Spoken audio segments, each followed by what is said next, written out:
आज हम आपको एक ऐसे मामले से रूबरू करवा रहे हैं जो दिल्ली की राजनीति और जनता की सच्चाई को उजागर करता है। बादली विधानसभा क्षेत्र में जनता ने अपने नेताओं से जो वादे सुने थे, वो आज तक अधूरे हैं।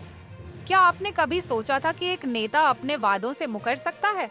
क्या दिल्ली की जनता को मुफ्त बिजली और पानी के नाम पर धोखा दिया गया है? आइए जानते हैं इस चौंकाने वाली सच्चाई को और क्यों जनता अब सख्त हो चुकी है। हम इस समय दिल्ली के बादली विधानसभा क्षेत्र में खड़े हैं। यहाँ के लोग आज भी उस कूड़े के पहाड़ को देख रहे हैं, जिसे खत्म करने का वादा आम आदमी पार्टी के नेता अरविंद केजरीवाल ने किया था। 2014 में उन्होंने कहा था, हम कूड़े के पहाड़ को खत्म कर देंगे। लेकिन क्या हुआ? वादा करने के बाद क्या दिल्ली की जनता को राहत मिली? राजेश गुप्ता, जो इलाके के एक व्यवसायी हैं, कहते हैं, केजरीवाल जी ने जो वादा किया था कि कूड़े के पहाड़ को खत्म करेंगे, वो झूठ निकला। प्रदूषण बढ़ गया, लोग बीमार हो गए, चुनावों के बाद सब वादे हवा हो गए। इसी तरह हरिओम उपाध्याय भी कहते हैं, ये जो दावा करते थे वो झूठी बातें साबित हो रही हैं। इसने ना सड़कें बनाई, ना नालियां साफ की, सिर्फ झूठ बोलते हैं। केजरीवाल के वादों पर सवाल उठाते हुए लोग कहते हैं कि उन्होंने दिल्ली की जनता को धोखा दिया। मुफ्त पानी, मुफ्त बिजली, ये सभी घोषणाएं अब जनता के लिए महंगे टैक्स का कारण बन चुकी हैं। उदाहरण के तौर पर 200 यूनिट तक फ्री बिजली देने की बात की गई थी, लेकिन अब बिल और टैक्स दोनों बढ़ गए हैं। जो केजरीवाल ने मुफ्त बिजली देने का वादा किया था, अब वही महंगे बिल बना दिए हैं। अगर 200 यूनिट का बिल बढ़ गया तो उसकी कीमत डबल कर दी जाती है, कहते हैं बादली के स्थानीय निवासी।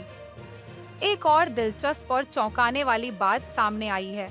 उन्होंने दावा किया था कि वह महिलाओं के लिए 1000 रुपए देंगे, लेकिन क्या कभी ये पैसा लोगों के हाथों में पहुंचा? याद है, उन्होंने पंजाब में भी यह वादा किया था, लेकिन वहां भी 1 रुपया तक नहीं दिया।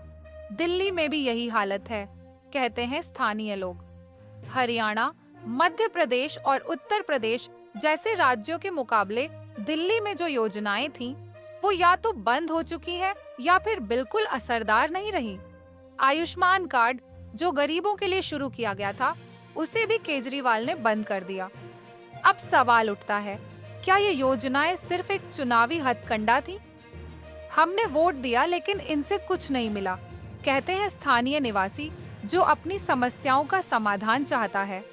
लोग अब भाजपा की ओर देख रहे हैं, क्योंकि उन्हें लगता है कि कम से कम भाजपा कुछ तो करेगी। हमारी पेंशन, राशन कार्ड, ये सब कुछ गायब हो गया है। यहाँ तक कि जब हम वृद्धावस्था पेंशन के लिए गए थे तो हमें कुछ नहीं मिला। इनकी सरकार में सिर्फ धोखा मिला, एक बुजुर्ग नागरिक कहते हैं। इस मामले में बहुत सी अनसुलझी बातें हैं और हम उम्मीद करते हैं कि जल्द ही और सच्चाई सामने आएगी। क्या दिल्ली की जनता अपने वादों को पूरा होते देखेगी? इस मामले में आगे क्या होगा, ये देखना बेहद दिलचस्प होगा। हम आपसे अपील करते हैं कि इस मुद्दे पर अपनी राय कमेंट बॉक्स में जरूर साझा करें। आने वाले समय में हम और भी अपडेट्स लेकर आएंगे, जो आपको इस मामले की पूरी सच्चाई से रूबरू कराएंगे। धन्यवाद।